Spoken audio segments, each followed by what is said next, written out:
ஸ்டொக்கோம்லேருந்து பேசுகிறோம். என்னென்னா நாங்கள் இப்போ இந்த அனர்த்த காரணமாக ஸ்கூலில் பாரதி தமிழ் வித்தியாலயத்தை தான் தங்கியிருக்கிறோம். எங்களை நாங்கள் போயிட்டு இன்றைக்கி பிக்சர் வர சொல்லி நாங்கள் போயிருந்தோம்.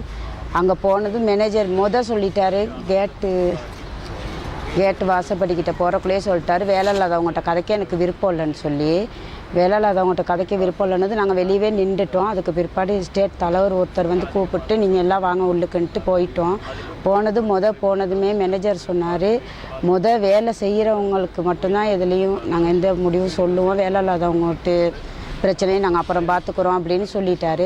இந்த மனித உரிமையில் ஒரு மனு ஒன்று கொடுத்துருக்கோம்.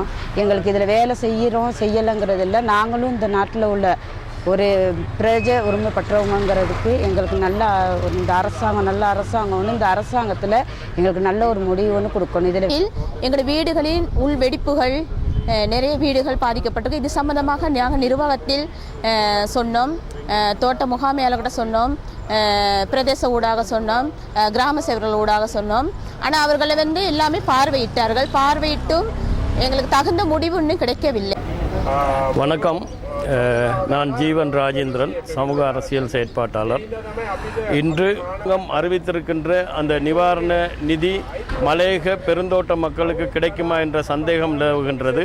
அதோடு பெருந்தோட்ட பகுதிகளிலே முகாம்களில் இந்த முகாம்கள் தற்காலிக இடைத்தங்கல் முகாம்களிலே இருக்கும் பாதிக்கப்பட்ட மக்களை அரசாங்க அதிகாரிகளும் தோட்ட நிர்வாகங்களும் வற்புறுத்தி அந்த இடங்களிலிருந்து அப்புறப்படுத்துவதற்கான முயற்சிகளில் ஈடுபட்டிருக்கின்றன.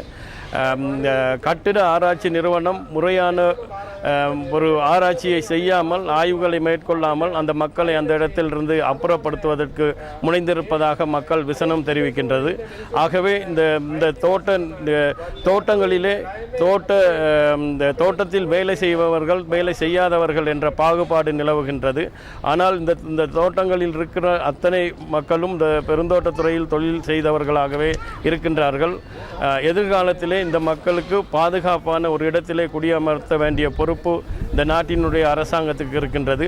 ஆகவே இந்த அரசாங்கம் பாதிக்கப்பட்ட நகரத்தில், கிராமத்தில் இருக்கின்ற மக்களுக்கு எவ்வகையான நிவாரண உதவிகளையும் அவர்களுக்கு குடியேற்ற நடவடிக்கைகளை மேற்கொள்கின்றதோ அதே வகையான ஒரு முறைமையை பெருந்தோட்டத்துறை பகுதிகளிலும் நடைமுறைப்படுத்த வேண்டும் என்று கேட்டுக்கொள்கின்றோம். நான் சுரேஷ்குமார், அரசியல் சமூக செயற்பாட்டாளர்.